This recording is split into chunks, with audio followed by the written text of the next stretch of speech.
Her son slammed the car door into her shoulder and muttered, "You're lucky we even brought you." Nancy Reynolds, 72, didn't argue. She went quiet. Dead quiet. That night, she pulled out the house deed, the bank records, and started erasing him. By morning, his name was gone from everything she once shared. She had raised him, protected him, trusted him. Now she'd bury his entitlement in court, with receipts. All right, before we dive into this crazy story, do me a favor, subscribe and tell us where you're watching from. The chill hung low that morning, one of those wind-bitten Sundays where the sun looked warm but lied. Nancy tugged her cardigan tighter as she stepped down the last concrete step outside the church. Her knees didn't bend so much as groan. Brian stood next to the car, already drumming his fingers on the roof. "Come on, Mom," he called without turning around. "We don't have all day." She offered a polite nod to Reverend Halloway as she passed him, gripping the edge of the car door to steady herself. Her fingers barely found the inside handle when the door jolted forward. Wham! The heavy metal edge caught her square in the shoulder. A gasp slipped out before she could bite it down. The sharp jolt turned to a throb that traveled down her arm like a warning. "Oh my God, are you serious?" Michelle's voice curled around the air from the passenger seat. "She's fine, you barely touched her." Brian didn't even look at her. He muttered almost under his breath, "You're lucky we even brought you." Nancy eased into the back seat like someone folding a letter they didn't want to send.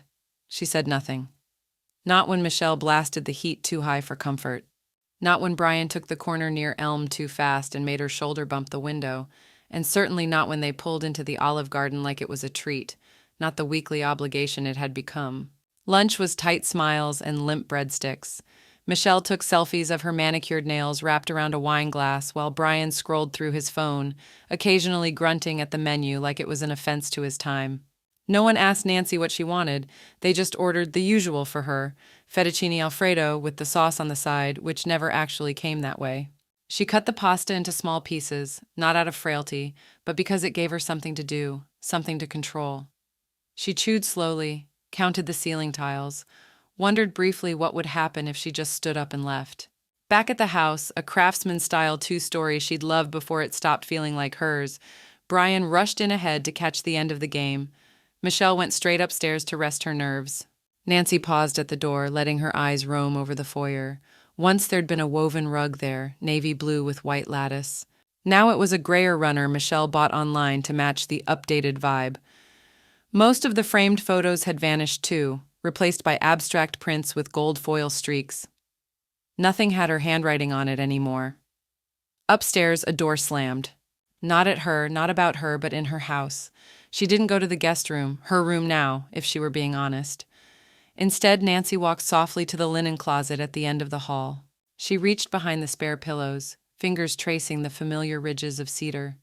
The chest was still there, hidden like a secret no one ever asked about. Kneeling hurt. She did it anyway. The hinges creaked softly as she lifted the lid.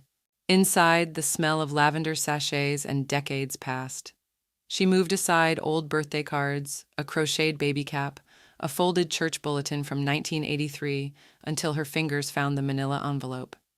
The deed. The real one. Her name in crisp typeface, black ink on thick cream paper, just hers.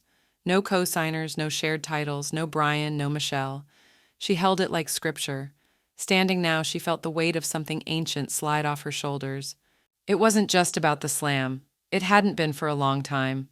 But that was the moment, the sharpness of it, the casual cruelty that finally made her see it clearly. Nancy looked up at the ceiling. Her voice was low, but it didn't shake. "Enough!" She slid the deed into her purse and zipped it closed. It made a sound like a seal being broken. And somewhere downstairs, the game went on, Brian shouting at a team that didn't know his name. The wind rattled dry leaves across the sidewalk as Nancy stepped out of the car, clutching her handbag like it held a living thing. The law office stood in a modest brick building nestled between a dentist's office and a shuttered shoe repair shop. Clean windows, navy awning, safe.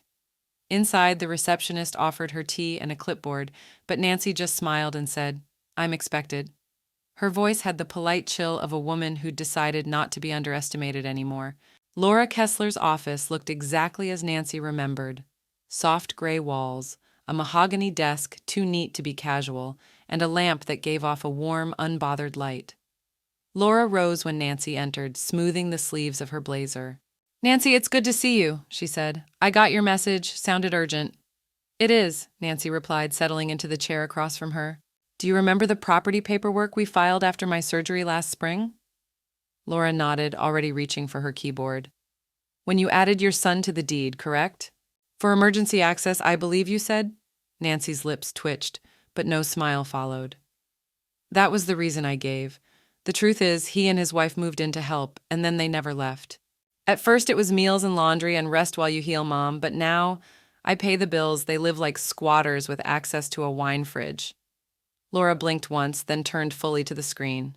Her nails clicked as she pulled up the document. "Let's take a look," she muttered. "There it is." Laura muttered, "You're listed as joint tenant with right of survivorship. That means should anything happen to you, the house automatically becomes Brian's." "And Michelle's by extension?" Laura nodded grimly. "And unless Michelle was added separately, she's not on this title." "Let me check." More typing than a short, satisfied exhale. "Nope, it's just you and Brian. No amendment or secondary filing." Nancy sat back, a slow warmth rising behind her ribs. Not comfort, but something more dangerous. Possibility. "Tell me what I can do," she said quietly. Laura looked at her with that measured lawyer's gaze, the one that balanced realism with a spark of strategy. "We move the property into a revocable living trust. We file a quiet title action to resolve any ambiguity in your ownership. That gives you legal control and keeps it out of probate. It doesn't erase the past deed, but it can damn well reclaim the present. And if Brian contests, then we have a case. Especially if he never financially contributed. Do you have records?" Nancy pulled a thick envelope from her purse and placed it on the desk like a chess piece. "Every mortgage payment, every repair, every property tax." Laura allowed herself a half smile. "You've always been tidy, Nancy." "Not always," she replied, her voice tightening. "Just no one was watching closely before." There was a long pause. Laura folded her hands. "We can start drafting today. You'll have to move quickly. If they get wind of this, they might try to cloud the title or move money around." "Let them try," Nancy said. She leaned forward slightly, her voice sharpening like a blade drawn slow. "Let's make this house mine again, on paper and in practice." The heater kicked on with a metallic rattle. Outside the window, a dog barked once and was silenced. Laura turned to her computer. "Then we begin." Nancy's eyes drifted to a framed photo on Laura's bookshelf. Two women laughing in ski jackets, cheeks flushed. A mother and daughter. Trust and respect in a single still.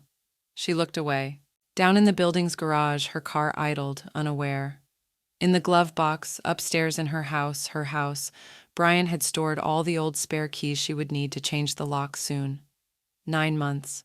Nancy stared at the microwave clock, blinking 3:17 a.m. in soft, stubborn green. She hadn't been able to sleep again. The quiet hum of the refrigerator was the only thing she didn't mind hearing at this hour. Everything else in the house made her feel like a trespasser.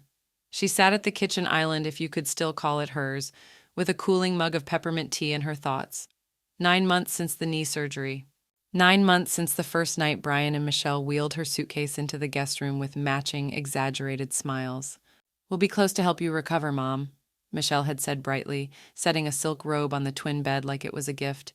"And the master's closer to the laundry, so it just makes sense." Nancy had nodded at the time, numbed by painkillers and the anesthesia still fogging her edges. But she remembered now.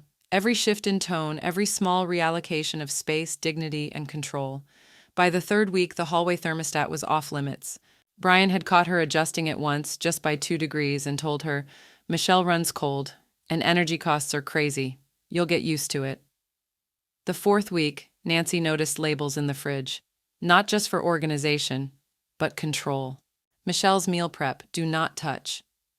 Brian's protein shakes. Her own items were pushed to one narrow shelf in the door like a guest trying not to overstay. They'd scheduled her kitchen time like she was a tenant in a boarding house. Michelle had posted a printed list on the fridge under the guise of routine for your recovery, but it was never temporary. That list never left. By the 6th month, Michelle didn't even feign sweetness anymore. "You sure you're not confusing the salt and sugar again?" she'd ask, inspecting Nancy's mashed potatoes like a school project she expected to fail. "Just trying to help." Brian's jokes began shifting too. Every time a neighbor visited or one of his old high school buddies dropped by, he'd laugh too loudly and say things like, "Yeah, our tenant's still doing all right in the back room." Nancy had forced a chuckle the first time, not the second. By the fifth, she stopped pretending. Now, under the sterile glow of the kitchen light, she opened her notebook. A page of scrolled account numbers stared back next to each, dates, balances, notes. She flipped to a sticky note Laura had handed her before she left the office. "If any accounts are joint, shut them down now, quietly." She pulled her laptop close, cracked open the screen, and typed in the bank's website.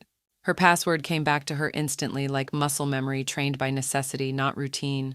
The first account popped up, joint savings. Brian's name sat right beside hers like a silent thief. With careful precision, she navigated to the options menu, close account, confirm, redirect funds. Next, the checking account, then the utility autopay. Every financial artery they had leached from her, Nancy cut off, one by one. She moved the remaining balances into a new trust-designated account Laura had helped her open that afternoon, one without Brian's fingerprints.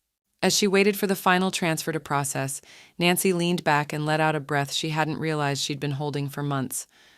It wasn't relief, not yet, but it was something sturdier than fear.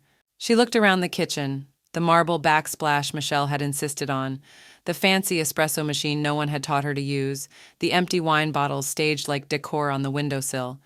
Not a single item had been chosen with her in mind. Nancy stood and placed her empty mug in the sink. She didn't wash it. She left it there, rim-stained, peppermint scent fading. When she reached her bedroom door, she paused. The hallway creaked behind her, a whisper of sound, just enough to know she wasn't the only one awake. The invoice was printed on glossy cardstock, unnecessarily thick, like they wanted it to feel expensive just to touch. Nancy found it on the counter next to an empty cereal bowl and a half-folded dish towel. The letterhead read OKE and Ash Interiors, and beneath it a list of charges: new quartz countertops, bathroom retiling, luxury vinyl flooring for primary suite. The total came to more than Nancy's first year of mortgage payments back in 1986. There was no mention of her name, just Brian's messy scroll in the bottom right corner under a signature line labeled Homeowner Authorization. She read it twice, then once more. Nancy didn't scream, didn't cry. She simply took out her phone and snapped photos of the invoice from 3 angles.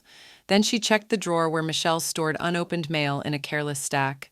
There were 2 more estimates buried beneath an expired coupon flyer, all addressed to Brian Reynolds. None of them addressed to her. She photographed those, too. Later that afternoon, Nancy found Brian in the living room, half reclined with his feet on her antique coffee table, watching some renovation show with the volume too loud. She stood just inside the doorway, holding the invoice loosely by her side like a forgotten grocery list. "Brian," she said, calm, controlled. He muted the TV but didn't look up. "Yeah. Did you authorize a remodel loan?" He blinked. "Oh, that. Michelle handled most of it. We figured you'd be fine with it." "You figured I'd be fine with 5-figure renovations taken against my home?" He finally glanced over, eyebrows slightly lifted as if she'd asked about the weather. "Mom, it's not like you're using the master bath and Michelle wanted to modernize it. It's an investment." Nancy didn't reply, just nodded once. Brian returned to his show like the matter was closed. Michelle walked in from the hallway, holding a roll of painter's tape. "Did you see the new swatches I ordered for the accent wall? The sage green is going to open up that room. Not that you ever go in there." Nancy's eyes lingered on Michelle's nails, freshly done again, this time in a shade that matched the swatches. "No," she said softly. "I don't go in there anymore."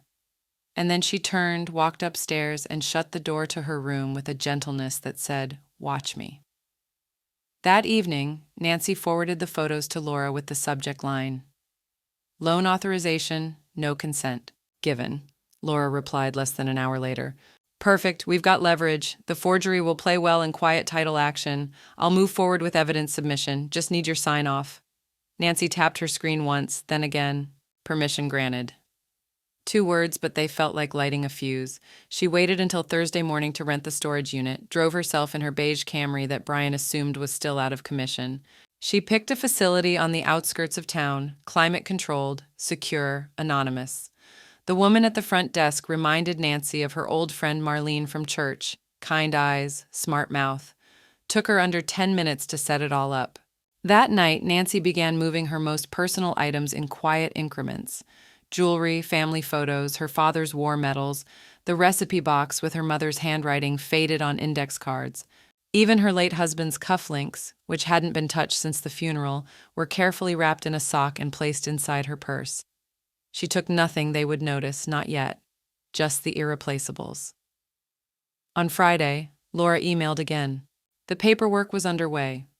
Michelle's forged signature on the remodel invoice had been accepted as preliminary evidence of overreach and potential fraud. "This will give us momentum in court," Laura had written. "She tried to build over your name.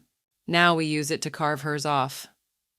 Nancy stared at that last line, rereading it as thunder rolled in the distance. Downstairs, Michelle argued with Brian over the wrong paint finish. Their voices rose and fell like bad music, shrill, discordant, impossible to ignore. Nancy placed the cufflinks in the storage box and shut the lid. The envelope arrived on a Tuesday. Nancy found it tucked between a Bed Bath & Beyond catalog and the gas bill, the legal watermark ghosting through the cream paper before she even opened it. Return address, M. Halverson, attorney at law.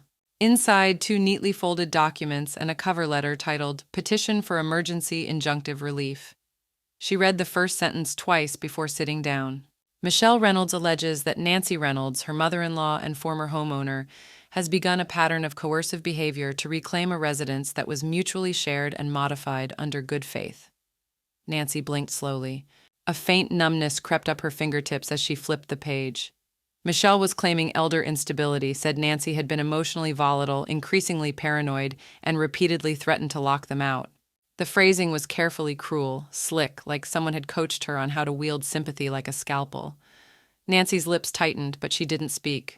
Instead, she walked to the fireplace mantel, grabbed her reading glasses, and pulled out her phone. She called Laura. "They're going to try to make me the villain," she said, "and they're not even subtle about it." Laura exhaled through the line. "Good. Let them underestimate you." The courtroom was too cold and too beige. Michelle wore an ash-gray wrap dress and a somber expression. Beside her, her attorney, a young man with over-gelled hair and a moral flexibility Nancy could smell from the gallery, adjusted his tie and whispered something in her ear. Brian sat behind them, jaw clenched, staring down at his shoes like a teenager outside the principal's office. Nancy and Laura took their seats at the other table. Nancy had dressed with intent: navy wool coat, hair neatly pinned, wedding band still on, though she no longer wore it daily. Respectable, present, sharp. Judge O'Connor reviewed the paperwork with a pair of reading glasses he kept sliding down his nose. Michelle's lawyer stood first. "Your Honor, this is a case of elder mismanagement turned hostile. My client and her husband have lived in the home for nearly a year, providing care and companionship, only to be suddenly threatened with eviction and stripped of access to areas of the house they helped renovate with personal funds." "Personal? Funds?" Laura stood slowly. "May I approach?" The judge waved her forward. She handed him a manila folder. Copies of mortgage statements, property tax records, maintenance receipts, all with Nancy's name. "Every last one. My client has been the sole financial contributor to the property since 1986, Laura said. The remodels were not only unauthorized, they were funded through a second loan obtained without her consent. And Michelle Reynolds is not, nor has she ever been, listed on the deed." Brian's affidavit was the next blow.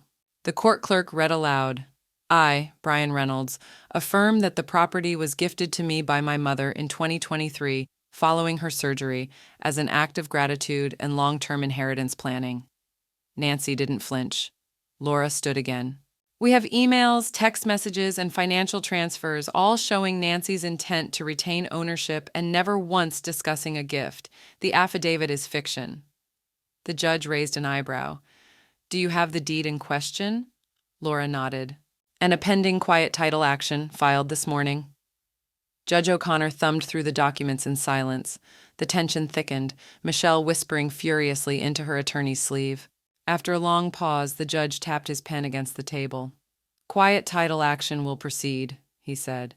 "In the meantime, Brian Reynolds' access is limited to the guest wing and shared kitchen. Michelle Reynolds has no legal standing to access or remain in the home without express consent." Michelle stood up too fast. "What?" she snapped. "You're taking her side?" The bailiff took a step forward.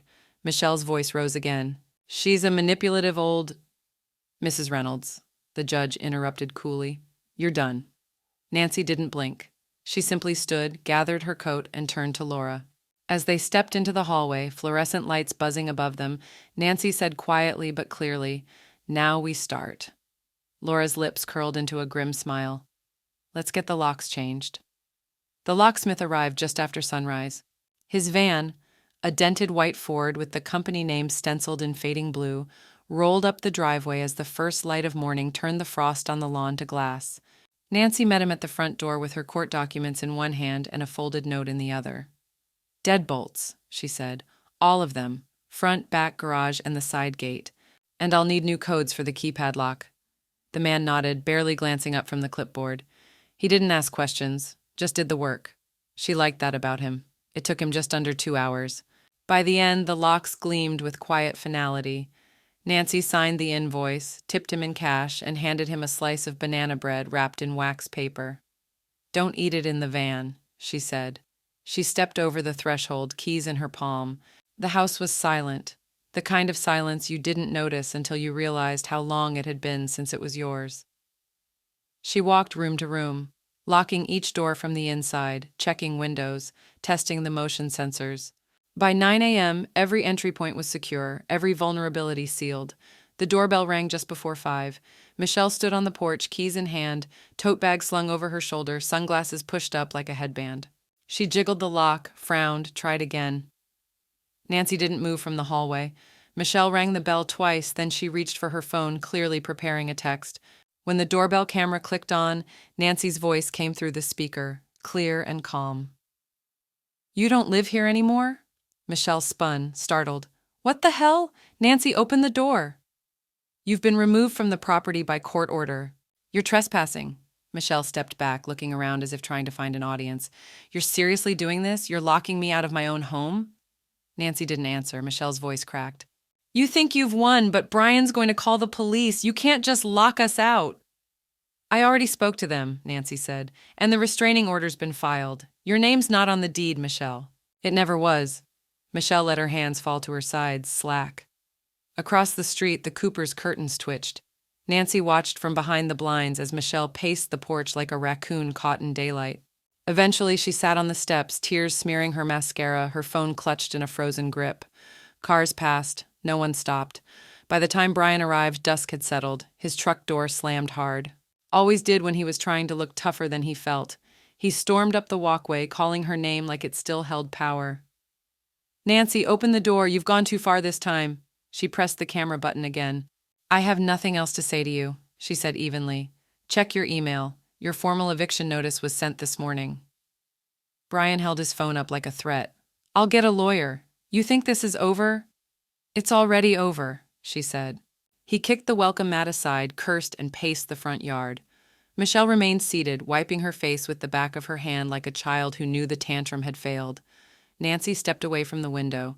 Downstairs, she peeled the backing from 3 laminated signs and affixed them neatly to the front-facing windows. "Private property by owner. Trespassing will be prosecuted." She stood back and looked at the lettering. Clean, bold, unshakable. Then she went upstairs, turned off the front porch light, and closed her bedroom door. The house was hers again, and now it was time to see what they do when they couldn't take it back. The house stayed quiet, but the world outside didn't.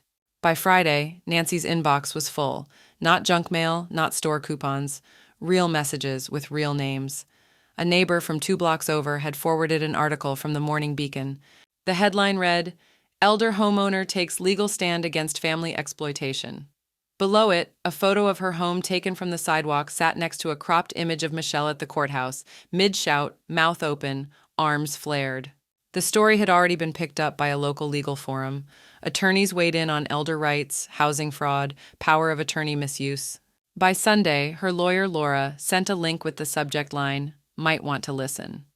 It was a local podcast called Civic Circles, hosted by a soft-spoken man named Theo Lennox, who did long-form interviews on local cases no one else gave proper air. Nancy hadn't wanted to say yes, but Laura insisted. "You've already won in court," she said. "Now let's win in daylight." The recording session was held in Theo's home office, an old Victorian converted into a quiet studio that smelled faintly of cedar and coffee. Theo offered her a glass of water, let her sit where she liked. I'm not here to trap you, he said gently. Just tell your version. People can listen or not, but it'll be yours. Nancy cleared her throat before they started, nerves fluttering like moths inside her chest. When the red light turned on, she spoke slowly, carefully. I didn't push anyone out, she said. I gave them a home and they tried to erase me in it. That line would echo far longer than she expected. By Tuesday morning, the clip had gone semi-viral, at least in the kind of way things spread locally. The HOA group thread lit up. Her church ladies texted with heart emojis. Old friends from high school who hadn't messaged in years sent her words like proud of you and you were always the sharp one. And then came the GoFundMe. It popped up the following evening, created under Michelle's name, but written in third person, like someone else was narrating her victimhood. Displaced couple seeks emergency housing after sudden betrayal by aging parent. After living under the roof of a toxic matriarch, Michelle and Brian were forcibly removed with no resources or stability. This is elder abuse in reverse. Please help. The photo showed Michelle looking distraught, seated on the steps of a house that wasn't hers. The goal was $25,000. It raised $87 before someone in a local Facebook group flagged it. A thread exploded with screenshots from court documents, quotes from Nancy's podcast episode, and even a TikTok from a neighbor's teen daughter who had filmed Michelle sobbing on the porch weeks prior. The fundraiser was taken down within 48 hours. Michelle's Instagram went dark, her Facebook scrubbed. Brian hadn't posted anything in weeks, and now even his LinkedIn was set to private. Nancy didn't gloat. She didn't post memes. She wrote one thing, just one, on a clean white background with no hashtags or filters. They forgot I was still alive. I remembered. The post racked up over 3,000 shares in 2 days. It wasn't viral, but it was enough. The silence from Brian was the loudest part.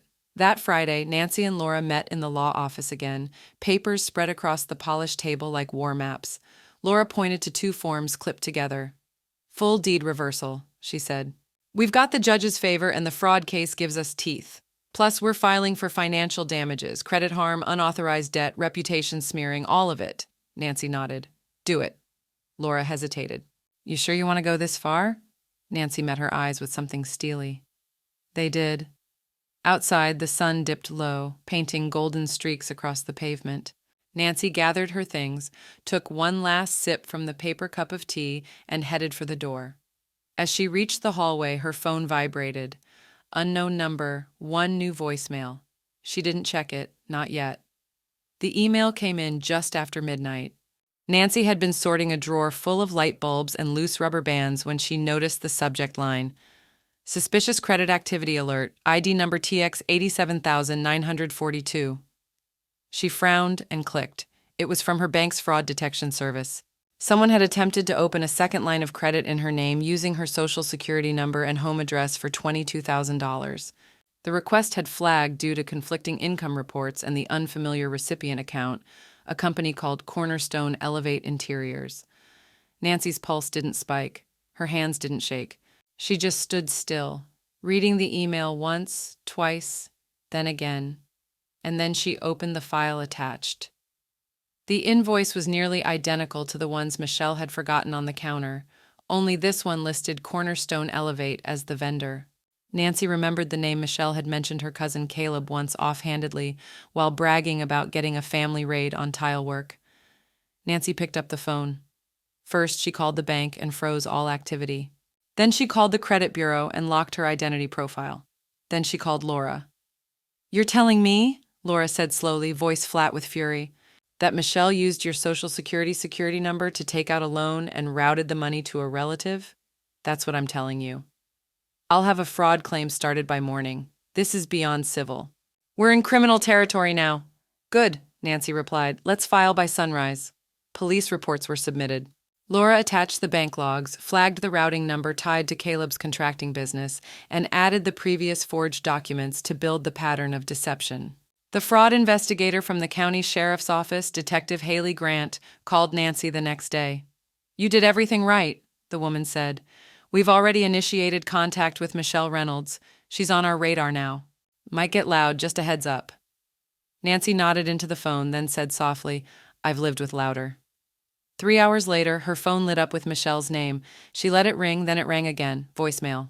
The third time she answered but said nothing. Michelle's voice was shaky, breathy, the sound of someone trying to cry without permission. Nancy, listen, please. I didn't know Caleb used your number, I swear. He said the paperwork was just a formality for the discount, that you'd be fine with it. I didn't mean for this to happen. Can we talk woman to woman?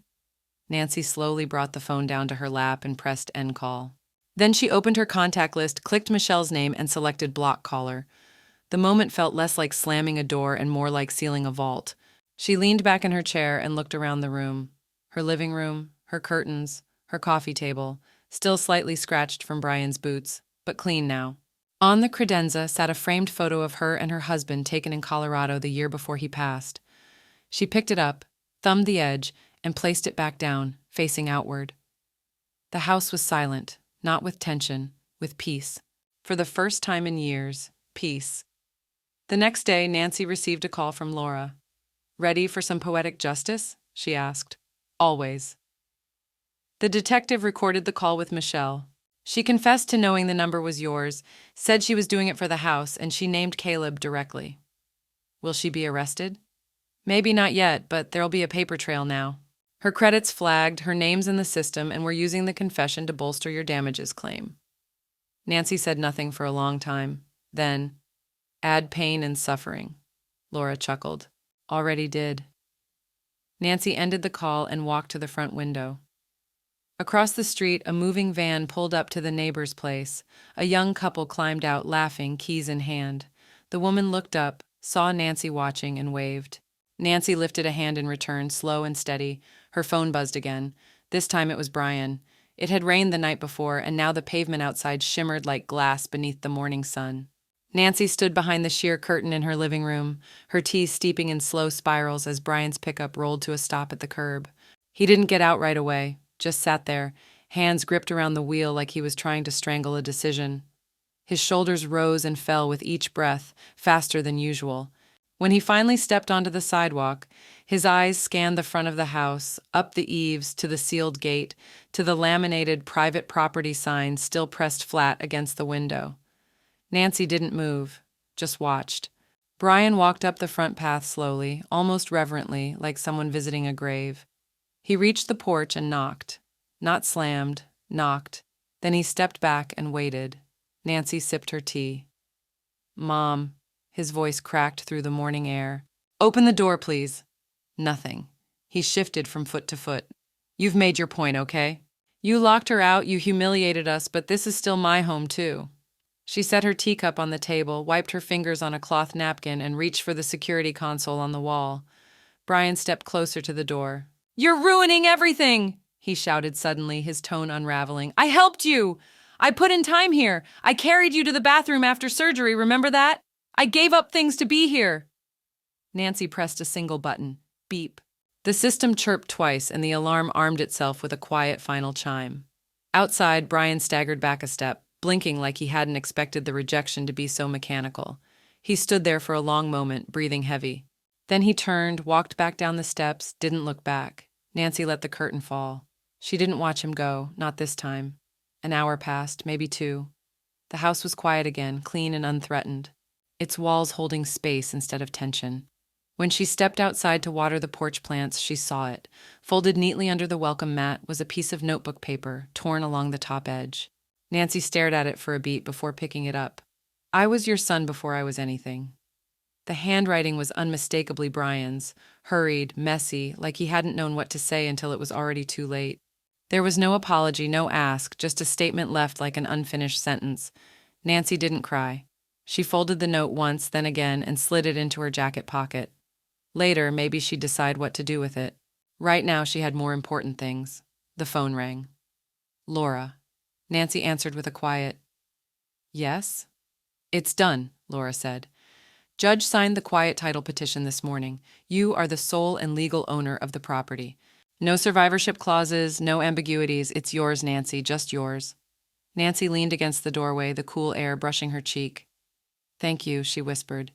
"You want me to send over the certified copies today?" "Yes. And send one to the trust office. File it under the name we agreed on." Laura paused. "You still want it to go to the nonprofit?" "I do." "All right. Let me know if he shows up again." He won't, Nancy said, and for the first time she believed it. She hung up, walked back inside and unpinned the tea towel from the oven handle, folded it, smoothed the edges, placed it back in the drawer. Then she pulled out a manila folder, freshly stamped. Inside, her name, her deed, her future. The manila envelope arrived certified, with a crisp green sticker and a barcode like a warning label. Nancy slid it open with the same letter opener she'd used on her husband's retirement party invites, back when paper still meant something. Inside were 26 pages filed from Michelle's attorney, dense with legal ease, but one phrase leapt off the second paragraph like a red flag. Petitioner hereby lists partial property interest at 117 White Birch Lane as potential equity source to settle. Chapter 11, Obligations. Nancy reread the line, then again. Michelle had filed for bankruptcy, and in doing so, she dragged Nancy's house, her house, into the debt column like a final act of war. Her jaw clenched, not with panic, with purpose. She walked into her study, turned on the lamp, and called Laura. "She's trying to use the house to cover her debts," Nancy said flatly. There was a pause, the sound of Laura scrolling. "Jesus," Laura murmured. "She's listing your equity as if she has partial claim. Classic maneuver. She's banking on the court not reading the fine print. She's about to learn I read everything." "Give me 3 hours," Laura said. "We're filing an emergency motion. Trust protections, asset segregation, the works. We'll keep the house cordoned off and her bankruptcy trustees far away." Nancy didn't ask if it would work. She already knew it would, but that didn't mean it wouldn't leave a mark. By Friday, they were back in court.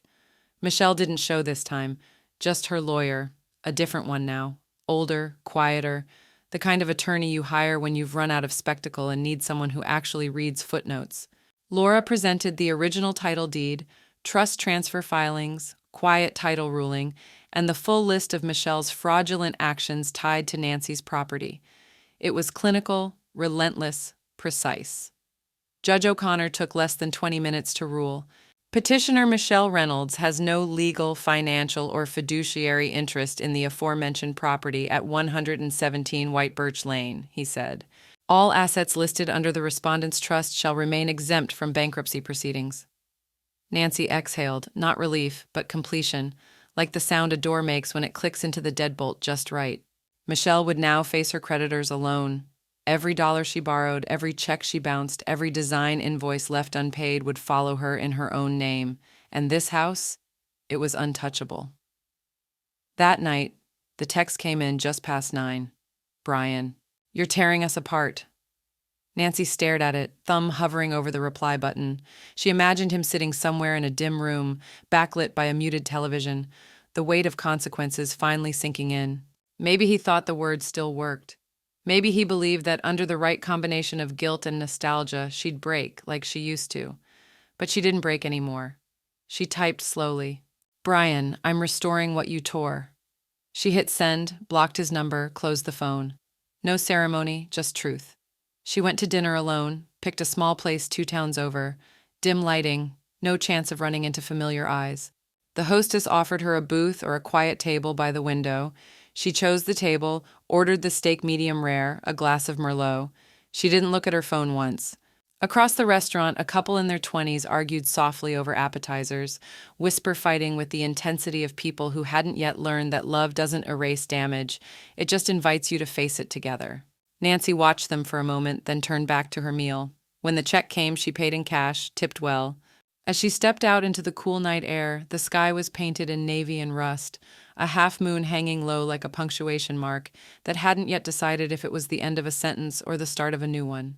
She pulled her coat tighter, walked to her car. No one waited at the curb, no voices behind her, just the sound of her keys clicking, steady in her hand. The banker didn't ask questions.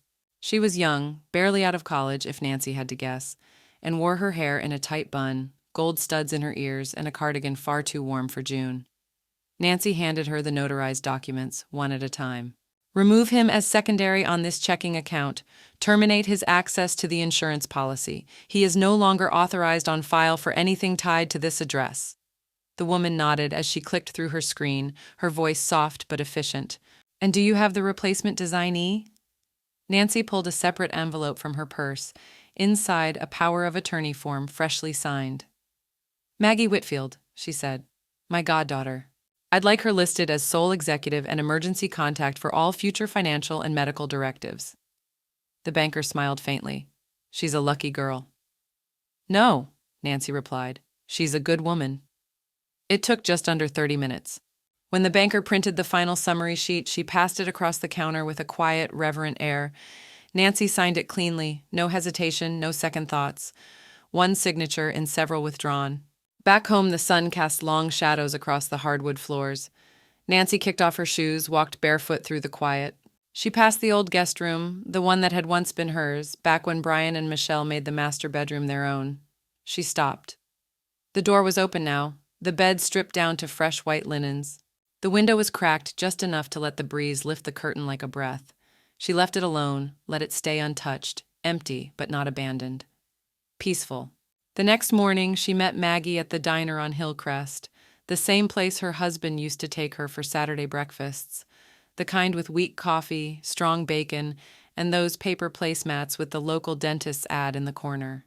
Maggie had dressed up but not too much, just enough to show respect. Nancy liked that. "I got your paperwork," Maggie said, stirring sugar into her tea. "I don't know what to say." "Say you'll take care of things if I'm ever too tired to do it myself." Maggie nodded, eyes shining. "You know I will." Nancy pulled a second envelope from her purse. This one labeled Whitfield Fund. Inside, the documents for a scholarship she'd established using part of the equity Michelle had tried to siphon. It was small but real, designed for young women over 40 going back to school, women who'd lost something, maybe a marriage, maybe a house, maybe just time, and decided they weren't done yet. Maggie blinked at the name. "You named it after me?" Nancy smiled. "Number. I named it after who I want to come after me." They hugged in the parking lot, just briefly, enough. That afternoon, Nancy went shopping. Nothing extravagant, just one thing, a new armchair, high-backed, firm-cushioned, with a floral pattern in navy and gold that reminded her of the wallpaper her grandmother used to hang in the parlor every spring. It was delivered that evening, placed in the corner by the front window, where the light came in best around 4. She sat in it with a glass of iced tea, barefoot, her legs curled under her like she used to when reading old detective novels, long before life got noisy. She watched birds hop across the lawn. She didn't think about Brian, not much. Before bed, she went out front with a small wooden sign she'd had custom made. She drove 2 nails into the top of the fence post, steadily, with care, and hung the plaque just above eye level, white letters on dark pine, "Still standing." She stepped back and looked at it, not as a message to anyone else, as a promise to herself. The envelope arrived again. Another motion, another suit, this time filed by Michelle herself. A countersuit alleging emotional harassment, unjust enrichment, and undue public defamation, resulting in reputational harm and financial distress. Nancy didn't flinch, didn't comment, didn't share. She handed the packet to Laura without opening it. "Do what you need to do," she said, "and don't call me unless it's final." Laura smiled. "You don't have to yell to win. Just file." The counterclaim hit the docket less than a week later. Nancy never stepped foot in the courtroom for it. She didn't need to. Laura walked in alone, armed with over 200 pages of compiled evidence, forged loan documents, email threads between Michelle and Caleb, timestamps from bank activity showing withdrawals aligned with Brian's direct deposits. There was no jury, just a judge who had seen the kind of case that relied on performative victimhood and was tired of it. He read through everything without pause, raised an eyebrow once, asked one question about digital signatures. Laura answered calmly. He nodded. Then he ruled.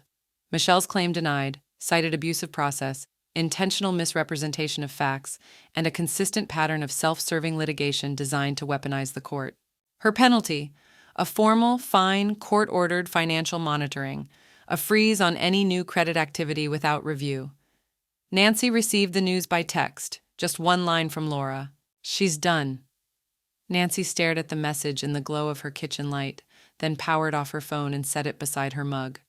No champagne, no dramatic reaction. Just a quiet exhale and the echo of footsteps in a house that no longer needed to be defended. By late summer, Nancy's living room no longer felt like a museum of lost battles. The walls had been repainted, sunlight cream with cornflower trim. Her new armchair sat where the morning light struck hardest. On the bookshelf beside it, a glass jar filled with smooth stones, one for every call she'd made, every document she'd signed, every silence she had endured. She didn't keep them for vengeance. She kept them for memory. Her doorbell rang every second Tuesday now, not with lawyers, but with women. Some older, some barely past 40. Some carried boxes of folders, others just nervous smiles and manila envelopes clutched like flotation devices. She made space for all of them. The first meeting of the White Birch Elder Defense Circle was small. 5 women, 1 thermos of chamomile, a tray of lemon bars. Nancy served tea from her mother's porcelain set and passed out printed checklists: what to watch for in property transfers, signs of coercive financial dependence, trusted attorney contacts. By the 3rd month, they doubled in size. Someone brought banana muffins, someone else brought a binder. A retired librarian from across town offered to keep track of resources. Nancy didn't speak much. She didn't have to. They knew why she was there. Her living room, once silenced by shame, had become a room of recovery, not loud, not bitter, but sure. One evening, as the last guest filtered out and the front door clicked shut, Nancy stood by the window, her hands wrapped around a still warm mug. The house hummed with nothing but the hum of the fridge and the ticking of the clock. Not a single voice, not a single knock, not a single threat. She walked the length of the hallway barefoot until she reached the fireplace. There above the mantel sat her framed deed, legally sealed, fully hers. She didn't touch it, just looked. The sound of the kettle whistled behind her. She turned slowly, poured one more cup, and from the corner of her eye she noticed something else. A white envelope had been slid through the front door slot. No return address, no name. Just her own, handwritten, carefully, deliberately. The envelope sat unopened on the kitchen counter for 2 days. Nancy didn't ignore it. She simply let it wait, like he had made her wait, months, years, whole seasons of her life gone in the time it took him to remember she was a person, not a plan. On the 3rd morning, she slid it open with the edge of a butter knife. The note inside was short, written in his usual shorthand, no flourishes.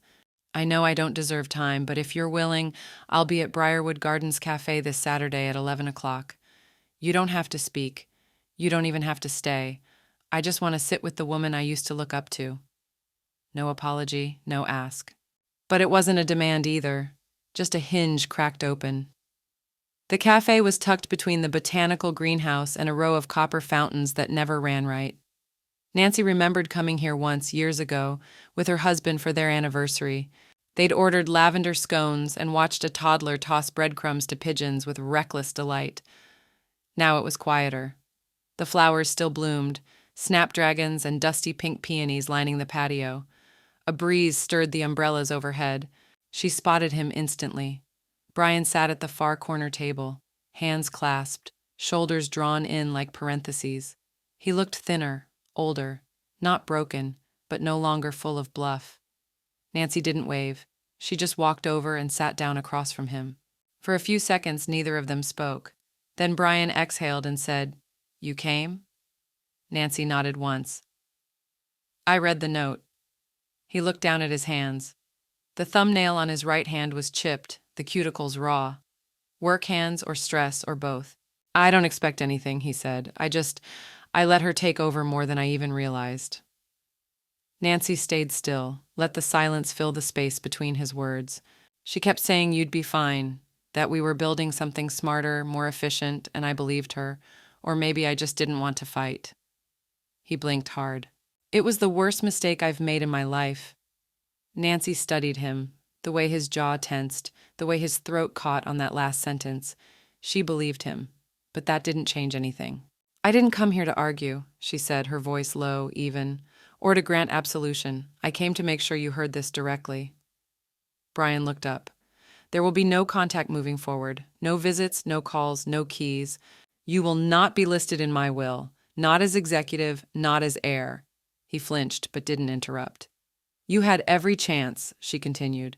"But when I needed a son, I got a squatter with entitlement issues and a partner in fraud."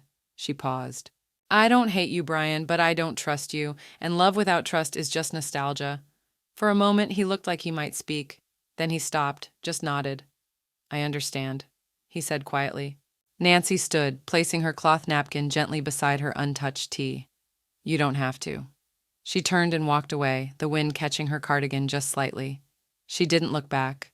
Outside the cafe gates, she paused by the entrance to the garden path, letting the scent of hyacinth drift over her. An elderly man with a walker tipped his hat as she passed. She smiled. Somewhere behind her, Brian was still sitting, maybe replaying the conversation, maybe mourning what he thought he'd recover. But Nancy didn't carry that weight for him. She had set it down long ago. She reached the bench near the pond and sat for a moment, took a deep breath. The air was light, crisp, free. She reached into her purse, pulled out her journal, and wrote just one sentence beneath that day's date. Closure isn't peace handed over. It's peace made by walking away. Then she closed the book and walked on. The recorder clicked on with a soft hiss. Nancy sat in the sunroom, not her armchair this time, but the wooden rocker that faced the hydrangeas near the porch.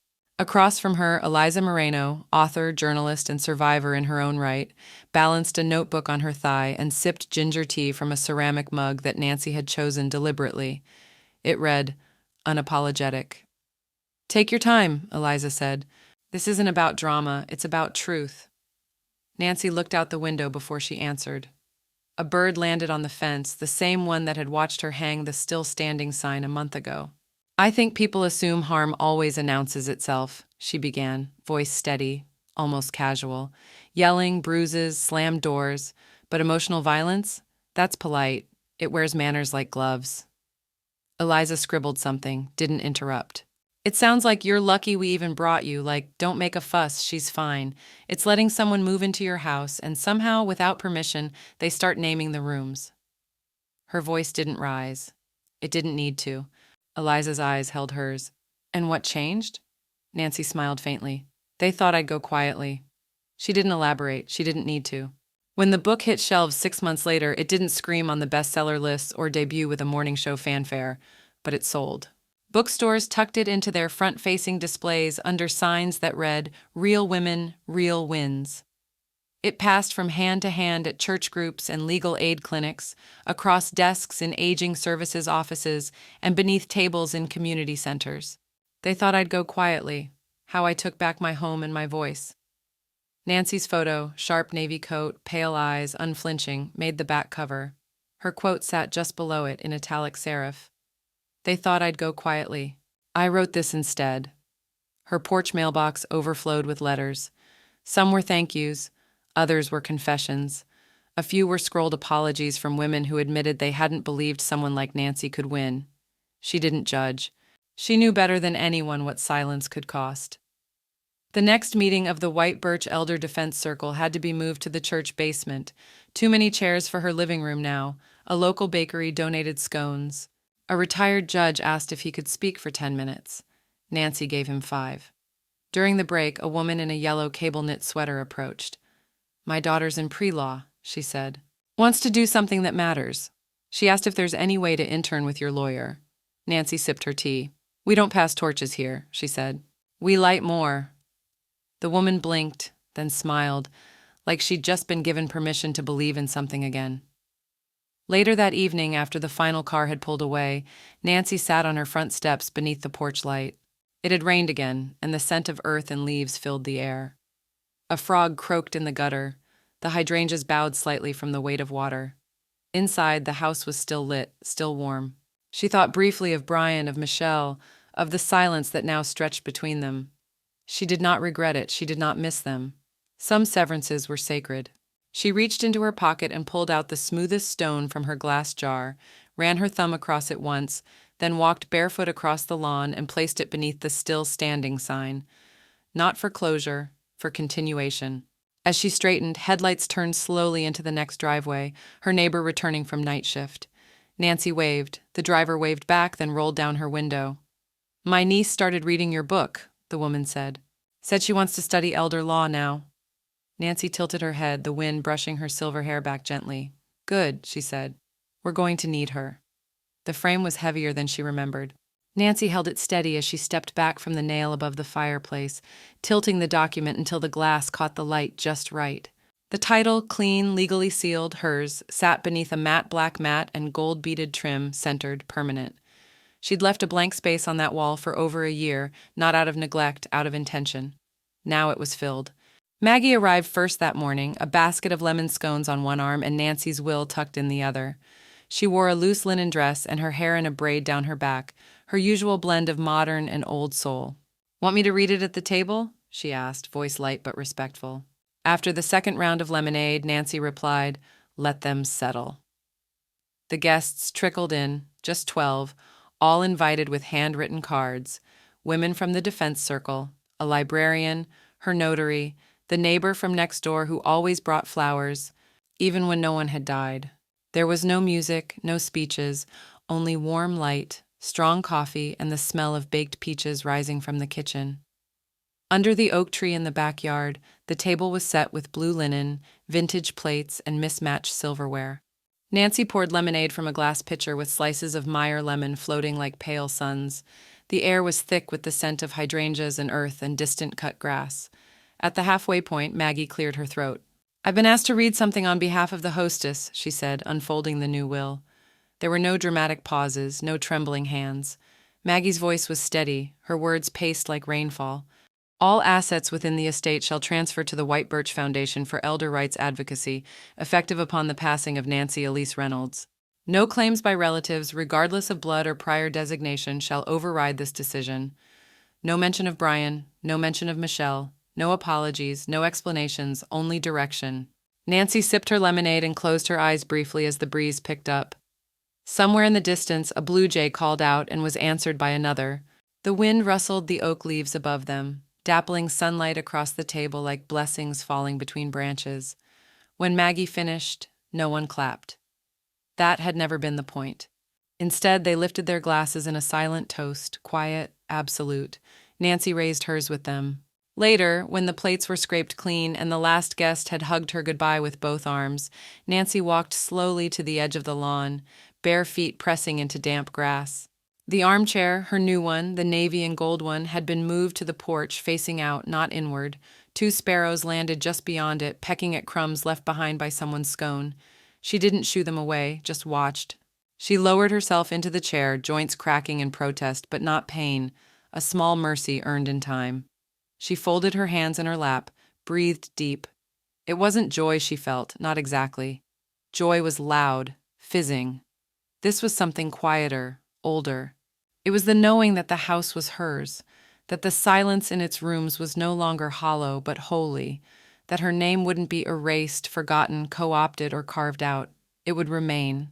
She leaned back slightly, smiled to no one, not out of spite, but sovereignty, and then, just under her breath, spoken only to the wind that now moved through the leaves like a witness. He slammed the door. "I opened a future he'll never walk in."